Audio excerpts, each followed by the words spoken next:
नमस्कार, आप देख रहे हैं न्यूज़ 18 बिहार झारखंड के डिजिटल प्लेटफॉर्म को। मैं हूं शुभे मिश्रा आपके साथ। हर रोज हम अंतर्राष्ट्रीय खबरों की चर्चा आपके सामने करते हैं और आज भी एक और अंतर्राष्ट्रीय खबर की चर्चा करेंगे जो विश्व भर में चर्चा का विषय बना हुआ है।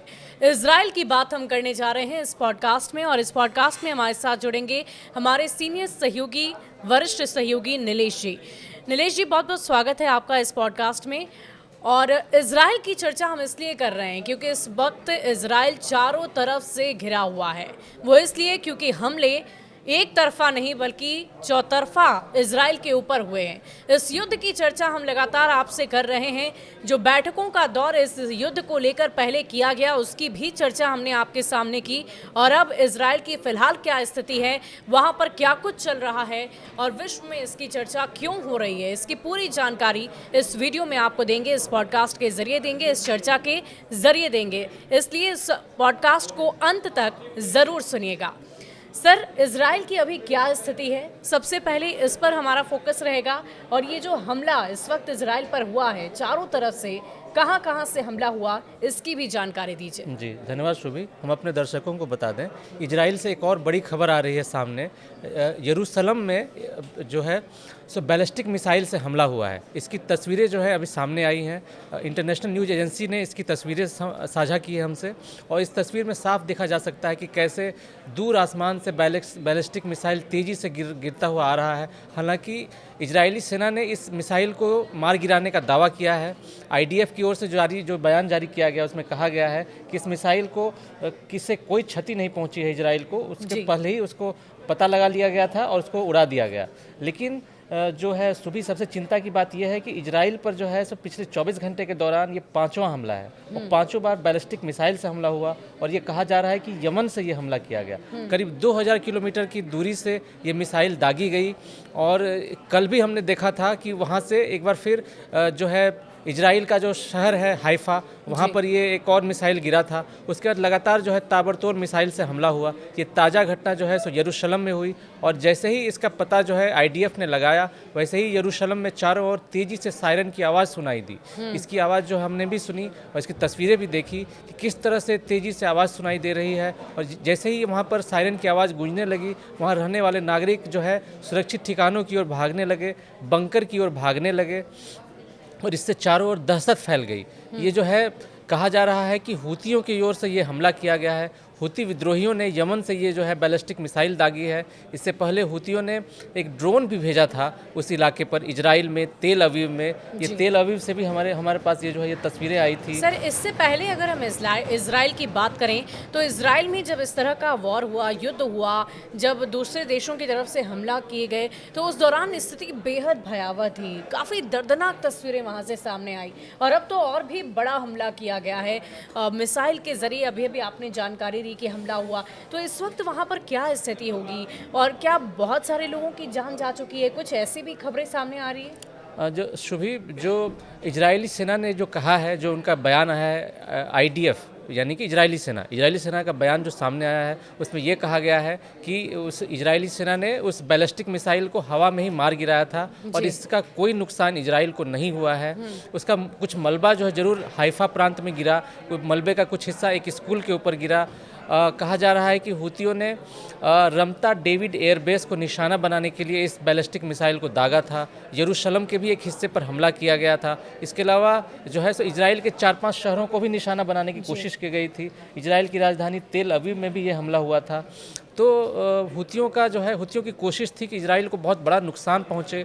हूती सेना के कमांडर जो है ब्रिगेडियर याह्या सरीन का जो है वो बयान भी सामने आया। इसमें उन्होंने कहा कि उन्होंने इजराइल को बहुत बड़ा नुकसान पहुंचाने का दावा किया, लेकिन इजराइल की सेना का कहना है कि इसका जो है समय रहते पता लगा लिया गया और इसकी जो वहाँ पर प्रणाली है बहुत हाईटेक प्रणाली है। इसके जरिए इजराइल ने अपनी नागरिकों को समय रहते इसका जो है सायरन से बता दिया कि वहाँ पर मिसाइल से अटैक हुआ है।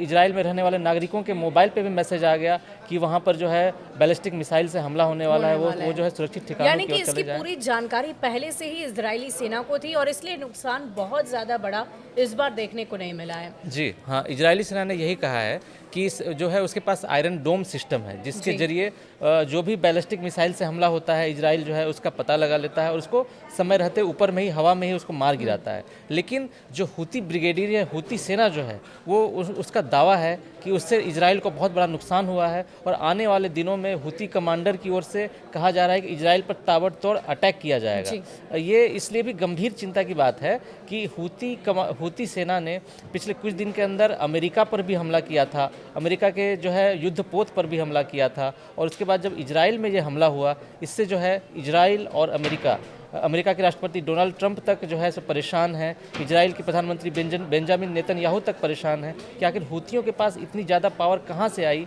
कि वो लगातार ताबड़तोड़ जो है सो हमले कर रहे हैं। इजराइल पर जो हमला हुआ उसकी जिम्मेदारी हूती ने ली है, तो हूती के खिलाफ क्या अमेरिका ने भी कोई ऑपरेशन चलाया है, और अगर ये ऑपरेशन चला है तो इसके अंतर्गत क्या कुछ किया गया?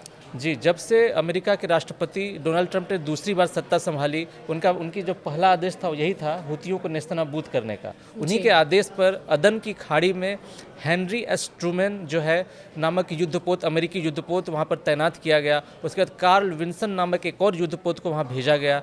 ये दोनों जो है सो पहुँच गए हैं अरब सागर में और उसके वहाँ से जो है लगातार हूती सेना के खिलाफ जो है ऑपरेशन चलाया जा रहा है। हूतियों के ठिकाने पर जो है बमबारी की जा रही है। कुछ दिन पहले जो है यमन के जिस हिस्से पर हूतियों का कंट्रोल था वहाँ पर भी अमेरिकी शिप ने मिसाइल दागी थी, वहाँ से अमेरिकी फाइटर जेट ने जो है हमला किया था और बहुत सारा नुकसान भी हुआ था।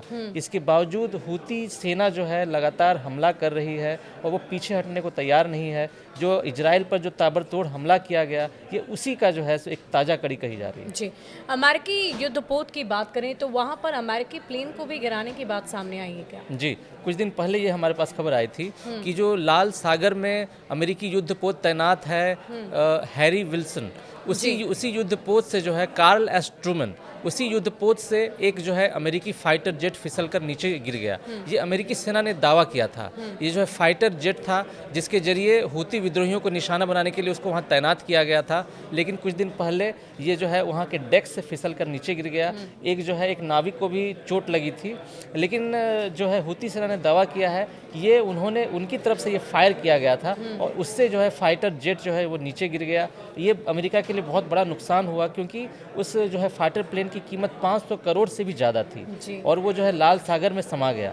तो ये बहुत बड़ा नुकसान। जी, बहुत बड़ा नुकसान हुआ। अमेरिका का कहना ये एक हादसा था, लेकिन हूती सेना का कहना है कि ये उन्होंने निशाना बनाया है। और जब से ये घटना सामने आई है अमेरिका के राष्ट्रपति डोनाल्ड ट्रंप बौखला गए हैं और उन्होंने हूती के खिलाफ, हूती विद्रोहियों के खिलाफ सबसे बड़ा ऑपरेशन चलाने का जो है ऐलान किया है। जी, तो इस ऑपरेशन के अंतर्गत अमेरिका कोई बड़ा एक्शन ले सकता है? जी, हाल के दिनों में मुझे लग रहा है, अभी कुछ दिन पहले ही यमन का जो वो हिस्सा जहाँ पर एक बंदरगाह था और जहाँ पर एक डिटेंशन सेंटर था जहाँ पर अफ्रीकी अप्रवासियों को रखा गया था, वहाँ पर कुछ दिन पहले ही अमेरिकी के जेट फाइटर ने निशाना बनाया था। और इस बार जब से हूती विद्रोही इजराइल पर और अमेरिका पर लाल सागर में लगातार अटैक कर रहे हैं, एक बार फिर अमेरिका के राष्ट्रपति के आदेश पर एक बार फिर से हूती विद्रोहियों के खिलाफ बड़ा ऑपरेशन जो है शुरू होने जा रहा है। यानी कि ये ऑपरेशन और तैयारियां और प्लानिंग रणनीति के तहत बहुत सारी कोशिशें की जा रही है, लेकिन इस युद्ध पर फिलहाल विराम लगता हुआ तो नजर नहीं आ रहा है। जी शुभी, हमको भी लग रहा है कि अभी फिलहाल जो है इस पर विराम लगने वाला नहीं है। युद्ध का नया मोर्चा शुरू होने वाला है और एक बार फिर इजराइल और अमेरिका को जो है हूती विद्रोही हमास और जो है हूती और हमास जो है लगातार जो है अटैक करने जा रहे हैं, पहुंचा रहा है। तो देखने वाली बात होगी कि इस युद्ध पर विराम कब लगता है और क्या क्या एक्शन हमास के साथ साथ हूती सेनाओं की तरफ से इजराइल के खिलाफ लिए जा सकते हैं। वो तस्वीरें भी लगातार आप हमारे कैमरे से भी देख पा रहे हैं। इस पॉडकास्ट को लेकर आपकी क्या राय है और आपको क्या लगता है कि इस युद्ध पर विराम कभी लग पाएगा भी या नहीं? हमें कमेंट सेक्शन में हाँ या ना में लिखकर जवाब ज़रूर दीजिएगा। बहुत बहुत शुक्रिया आपका।